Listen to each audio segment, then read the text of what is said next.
안녕하세요, 탐스입니다. 폴더블 폰의 후발주자인 중국의 오포라는 회사가 지난 15일 공개하고 23일부터 출시한다고 밝힌 오포의 첫 폴더블 폰 파인드 N과 삼성의 Z 폴드 3를 비교하는 시간을 가져볼까 하는데요. 오포 측의 핵심 기술은 파인드 N의 화면을 펼쳤을 때 접히는 부분에 주름이 나타나지 않아서 삼성의 갤럭시 Z 폴드 3보다 앞서는 기술을 구현했다고 주장하고 있습니다. 과연 오포 측이 주장하는 이 기술이 삼성 폴더블 폰에 미칠 영향은 어떨까요? 먼저 영상 시작하기에 앞서서 파인드 N의 전반적인 디자인과 스펙은 갤럭시 Z 폴드 3와 꽤나 비슷해 보입니다. 화면을 가로로 펼쳐서 사용할 수 있는 점, 그리고 우측에 위치한 전원 버튼으로 지문을 인식하는 것과 삼성 디스플레이의 초방막 유리 UTG를 디스플레이 상단에 적용해서 내구성을 높였다는 점도 똑같고요. LTPO 디스플레이 기술 역시 마찬가지로 똑같습니다. 그리고 칩셋 또한 똑같은데요. 퀄컴사의 스냅드래곤 888이 탑재되었고 안드로이드 11 기반의 오포의 컬러 OS 12를 탑재하고 있습니다. 충전 속도는 34W를 탑재하고 있고 그리고 10W의 역방향 무선 충전까지 지원을 하는데요. 기기끼리 맞닿아서 무선 충전을 할 수 있다는 것이고요. 그리고 슈퍼 VOOC 유선 충전을 하면 4500mAh의 배터리가 0%인 상태에서 30분 만에 55%, 70분 만에 완전 충전이 가능하다고 하는데요. 굉장히 빠른 충전 속도를 보여주고 있습니다. 하지만 이것들은 오포 측에서 공개한 내용이기 때문에 실사용에서 과연 어떤 변화들이 있을지는 조금 지켜봐야 할 것 같고요. 5.49인치의 외부 디스플레이와 7.1인치의 내부 디스플레이로 구성을 하고 있습니다. 다만 삼성전자의 Z 폴드 3는 세로로 긴 반면에 오포의 파인드 N은 가로로 긴 형태를 띠고 있습니다. 그것이 차이점이고요. 화면을 펼쳤을 때 메인 디스플레이의 비율은 8.4대 9입니다. 그리고 화면을 접었을 때 화면 비율은 18대 9이고요. 갤럭시 Z 폴드 3의 화면 비는 25대 9입니다.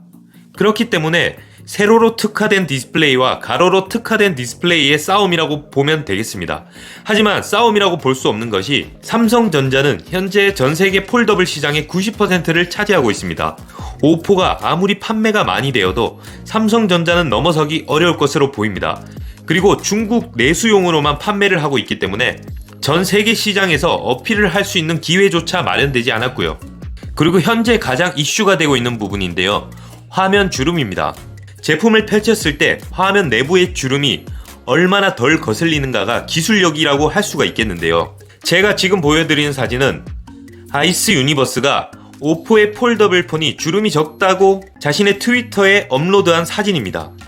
사진을 보시면은 삼성 Z 폴드 3의 화면 주름은 상당히 눈에 띄는 반면 오포의 파인드 N은 화면의 주름이 거의 나타나지 않고 있습니다. 오포 측에서 설명하기를 화면 주름이 최대 80%가량 눈에 덜 띈다고 밝혔는데요.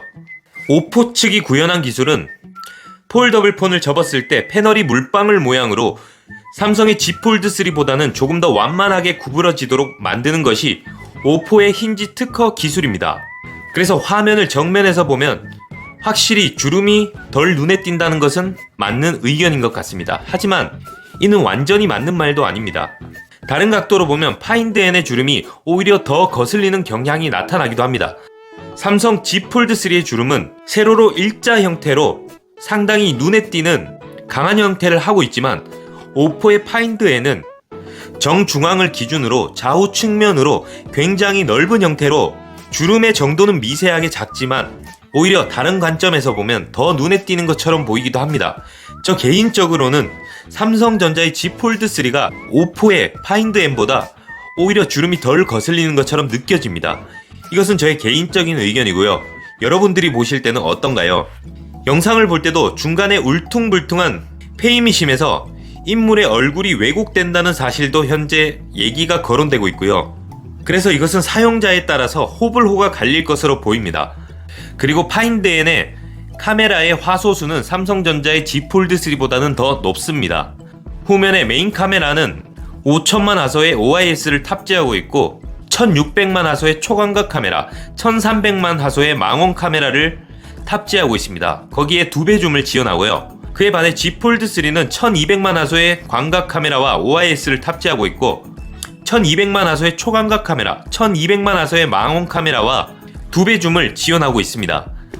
카메라의 스펙은 오포의 파인드 N이 훨씬 더 좋은 것으로 보입니다. 하지만 사진을 촬영하고 그 결과물을 직접 확인해봐야 이거는 스펙상으로나 기술상으로나 더 뛰어난지 확인이 가능할 것 같고요. 외부 디스플레이의 전면 카메라도 파인드에는 3200만 화소를 탑재하고 있는 반면 G 폴드 3는 1000만 화소를 탑재하고 있습니다. 거기에 내부 디스플레이 카메라 또한 파인드에는 3200만 화소를 탑재하고 있고 G 폴드 3는 400만 화소의 UDC 카메라를 장착하고 있습니다. 카메라 화소수로는 파인드 N이 더 뛰어나다고 볼 수가 있지만 과연 이것이 어떤 기술력과 사진의 고퀄리티로 승부를 볼 수 있을지는 조금 더 지켜봐야 할 것 같고요. 파인드 N의 가격은 256GB 모델이 약 143만원이고요.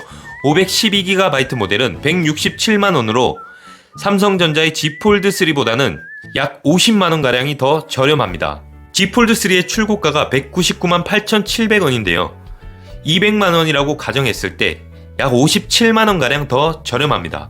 삼성전자의 기술력으로는 오포도 따라올 수 없다는 것을 인정하는 격인 건지 아니면 가격적인 승부로 한번 제대로 보려고 하는 것인지 정확한 오포의 속내는 알 수 없습니다. 그리고 파인드 N은 중국 내수용으로 출시가 되기 때문에 어느 정도의 한계를 분명히 가지고 있습니다.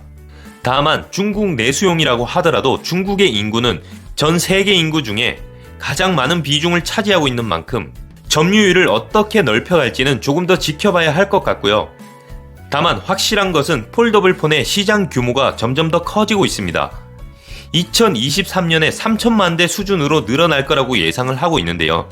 폴더블 폰의 시장이 성장하면서 가격 경쟁과 기술 경쟁이 치열해질 것으로 보이는데 현재까지는 삼성전자의 전 세계 점유율이 독보적입니다. 약 90%가량의 점유율을 가지고 있는데요. 이렇게 점점 여러 스마트폰 제조사들이 폴더블 폰 시장을 공략하고 있습니다.